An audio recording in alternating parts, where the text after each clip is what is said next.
Sir Kannada super star Darshan arrest అయిన విషయం తెలిసిందే. అయితే ఇందులో ఆ కొత్త అప్డేట్ ఏంటంటే తన గర్ల్ ఫ్రెండ్ కూడా అరెస్ట్ అయ్యారు అని చెప్పేసి వినిపిస్తుంది వార్త.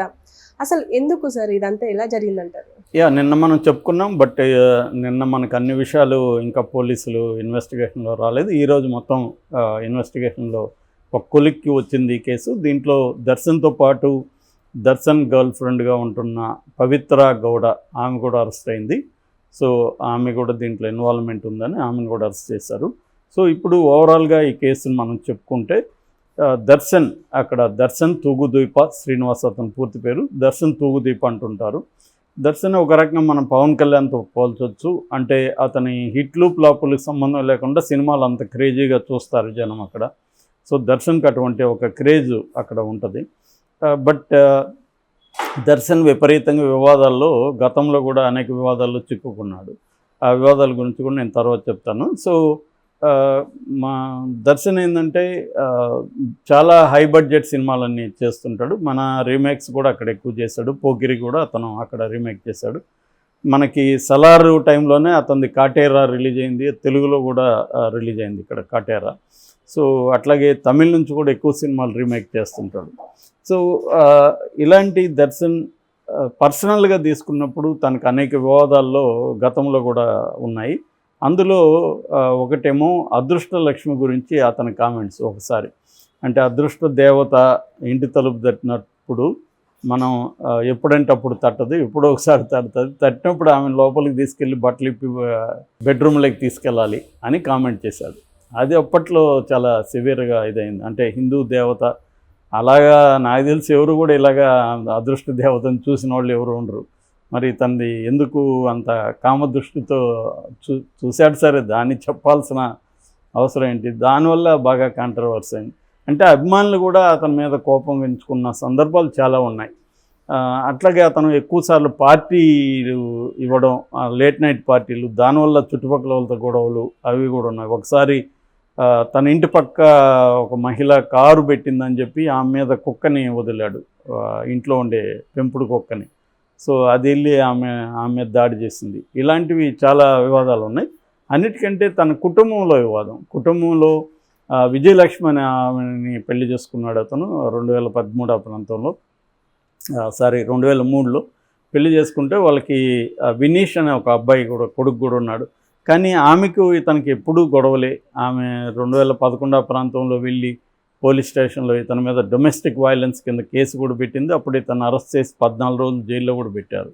అయినా ఆమె కూడా ఏమంటే విజయలక్ష్మి కూడా విడాకులు ఇవ్వదు ఇతనికి. కానీ ఇతనికి అనేక అఫైర్లు ఉన్నాయి. గతంలో నిఖిత అనే హీరోయిన్తో అఫైర్ ఉందనే వార్తలు బయటకు వచ్చాయి. అట్లాగే ఈ పవిత్ర గౌడతో కూడా ఈయనకి అఫైర్ ఉందనేది ఎప్పటి నుంచో ఉంది. ఆమె కూడా, పవిత్ర కూడా అప్పుడప్పుడు వీళ్ళిద్దరు ఫోటోలు పెట్టడం, వీళ్ళిద్దరు లవ్ గురించి పోస్టులు పెట్టడం ఇవన్నీ చేస్తుంటుంది. లాస్ట్ ఇయర్ ఫిబ్రవరిలో కూడా వీళ్ళ కూతురు ఉంది, పవిత్రకు కూడా కూతురు ఉంది, ఖుషిత అనుకుంటా, ఖుషి గౌడ. ఈ ఖుషి గౌడ బర్త్డేకి ఆ అమ్మాయి కూడా టీనేజ్ అమ్మాయి. అంటే ఈ పవిత్రకి అంతకుముందు పెళ్ళయింది సంజయ్ సింగ్ అనే అతనితో. వాళ్ళకి ఖుషి గౌడ అనే కూతురు ఉంది.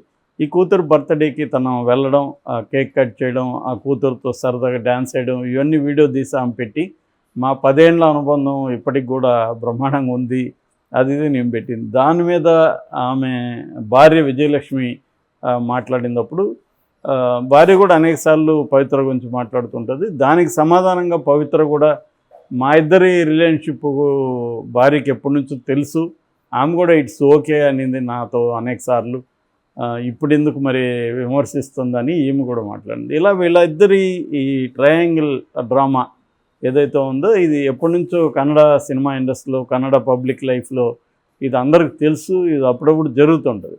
అయితే ఇప్పుడు ఒక ఎక్స్ట్రీమ్ స్టెప్ దర్శన్ తీసుకున్నట్టుగా అర్థమవుతుంది. ఇదేంటంటే రేణుకా స్వామి అని ఒక అబ్బాయి, అతను మ్యారీడ్, వాళ్ళ భార్య 5వ నెల ప్రెగ్నెంట్ ఇప్పుడు యాక్చువల్గా. సో ఆ అబ్బాయి సడన్గా అతనిది చిత్రదుర్గ, సడన్గా జూన్ 9వ తేదీ బెంగళూరులో ఒక నాలాలో, మురిక్కాలలో శవమై తేలాడు. సో ఫస్ట్ పోలీసులు ఏమనుకున్నారు, ఇదేమన్నా ఆత్మహత్య అనుకున్నారు. తర్వాత ఒక నలుగురు వచ్చి పోలీస్ స్టేషన్లో సరెండర్ అయిపోయారు, మేమే ఇతన్ని చంపామని. సో అది పోలీసులు షాక్ అయ్యారు. ఎందుకు చంపారు ఏంటంటే ఫస్ట్ ఏదో గొడవ మాకు వాళ్ళకి అదని చెప్తే పోలీసులు నమ్మలేదు. చిత్రదుర్గలో ఉన్న వాళ్ళకి నీకేంట్రా గొడవ అని వాళ్ళని కొద్దిగా తోమినట్టున్నారు. వాళ్ళు అసలు విషయం చెప్పారు. అదేంటంటే దర్శన్ అభిమాని ఇతను. ఈ రేణుకాస్వామి కూడా దర్శన్ అభిమాని. ఇతను రేణుకాస్వామి ఏం చేశాడంటే ఈ ఇందాక చెప్పిన ట్రయాంగిల్ డ్రామా ఉంది కదా, సో అతను హర్ట్ అయ్యాడు. ఒక అభిమానిగా హర్ట్ అయ్యి నా నా ఆరాధ్య దైవం లాంటి హీరో ఇలా భార్యని ఇబ్బందులు పెట్టి ఆమెతో ఉంది. మామూలుగా ఇలాంటి అఫైర్లు ఎప్పుడైనా ఉమెన్ని నిందిస్తుంటారు, so called the other women. So ఆమెనే నిందిస్తుంటారు. ఇక్కడ కూడా ఇంకొక పవిత్ర కేసులో కూడా మనం వాళ్ళ భార్య శిల్ప నా భర్త మంచోడే కానీ ఆమె చెడిపేసిందని ఇక్కడ కూడా ఆరోపించింది.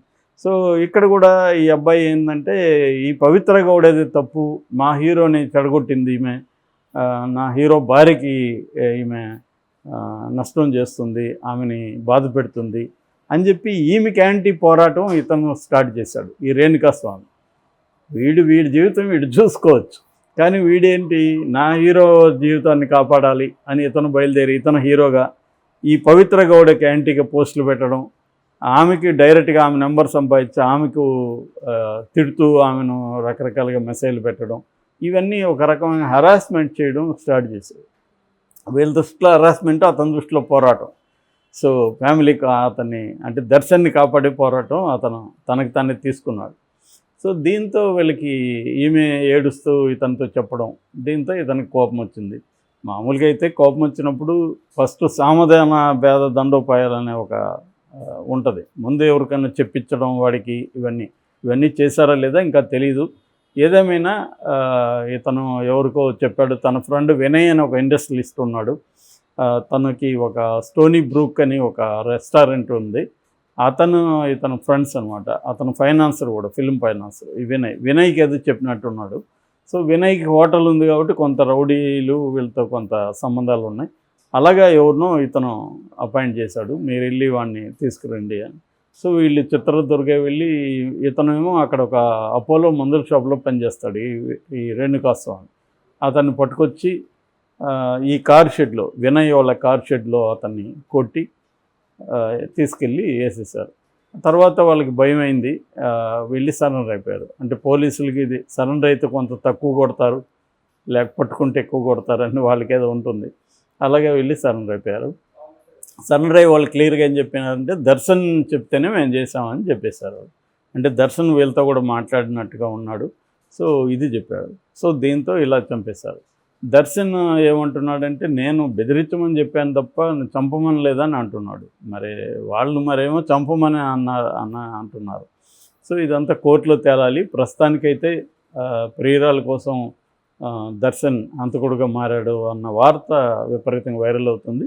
దీంతో ఈమె రోల్ కూడా ఉంది. ఎందుకంటే ఈమె ఇన్స్టిగేట్ చేసి, ఈమె గొడవ చేసి అతన్ని నువ్వు ఏదన్నా చెయ్యి అని చెప్పి దర్శన్ని ఈమె ప్రెజర్ పెట్టడం ద్వారానే దర్శన్ ఇది చేశాడు అని పోలీసులు ఆమెను కూడా అరెస్ట్ చేశారు నిన్న. సో ఇప్పుడు ఆమెను, ఈ వినయ్ను, దర్శన్ను చంపిన మొత్తం 13 మందిని ఇప్పుడు అరెస్ట్ చేశారు పోలీసులు. సో దీనికి సంబంధించి ఇంకొక సైడ్ వార్త ఒకటి వైరల్ అవుతుంది. అదేంటంటే ముగ్గురు పవిత్రులు కన్నడ వాళ్ళు, అందులో ఇద్దరు మనకు తెలుగు వాళ్ళకి తెలుసు. ఈమె తెలియదు కానీ తెలుగు వాళ్ళకి ఇంకిద్దరు తెలుసు. ఒకటి పవిత్ర లోకేష్, నరేష్ను పెళ్లి చేసుకుంది. ఆమె కూడా భర్తను వదిలేసి రెండో అతనితో పెళ్లి కాకుండానే సహజీవనం చేస్తుంది. ఇంకొక పవిత్ర మొన్ననే చనిపోయిన పవిత్ర జయరామ్ ఆమె పేరు. ఆమె ఇక్కడ ఆల్రెడీ ఆమె కూడా భర్త పిల్లలు ఉంటే భర్తను వదిలిపెట్టి ఇక్కడ చందు అని అతనితో సహజీవనం చేస్తూ అతనికి మళ్ళీ భార్య పిల్లలు ఉన్నారు. సో ఈ ముగ్గురు పవిత్రులు. సో ఇక మీద పవిత్ర అని పేరు పెట్టాలంటే కూడా తల్లిదండ్రులు ఆలోచిస్తారేమో అని ఇదొక వార్త వైరల్ అవుతుంది. ఏదేమైనా ఇది అంటే దీని నుంచి టేక్ అవే ఏంటంటే, నేను చాలాసార్లు చెప్తుంటాను, క్రైమ్కి వెళ్ళకండి. కాన్ఫ్లిక్ట్ రెజల్యూషన్లో క్రైమ్కి వెళ్ళడం అనేది ఎప్పుడు డేంజరు. కాన్ఫ్లిక్ట్ రెజల్యూషన్కి అనేక మార్గాలు ఉంటాయి. ఇప్పుడు ఈ అబ్బాయిని డీల్ చేయడానికి అనేక మార్గాలు ఉంటాయి. ఈ అబ్బాయి ఖచ్చితంగా ప్రాబ్లం క్రియేట్ చేశాడు, నో డౌట్. ఎందుకంటే ఆమె ఒక మహిళ, ఆమెకు ఉండే ప్రాబ్లమ్స్ ఆమెకు ఉంటాయి. ఇతను ఊహించుకొని నేను మా హీరో కుటుంబాన్ని కాపాడాలని ఇతను వెళ్ళడం అతను తప్పు. సరే, అంతవరకు ఓకే. కానీ దాన్ని డీల్ చేయడానికి అతనికి తెలిసిన వాళ్ళు ఎవరు, అతని ఫ్యామిలీ ఏంటి, అతనికి ఎలా చెప్పాలి, ఇవేవో చేసి ఉండొచ్చు. ఇవి లేకుండా షార్ట్ కట్గా క్రైమ్ని ఎంచుకోవడం వల్ల ఇప్పుడు అతను ఒక అతనికి ఛాలెంజింగ్ స్టార్ అని కూడా బిరుదు ఉంటుంది. చివరికి అతనే ఇటువంటి ఒక లైఫ్ ఛాలెంజ్లోకి ఇరుక్కుపోయాడు. అతని కెరీర్ ఖచ్చితంగా దెబ్బతింటుంది. దీనివల్ల ఇప్పుడు ఇతని మీద ఆల్రెడీ సగం సినిమాలు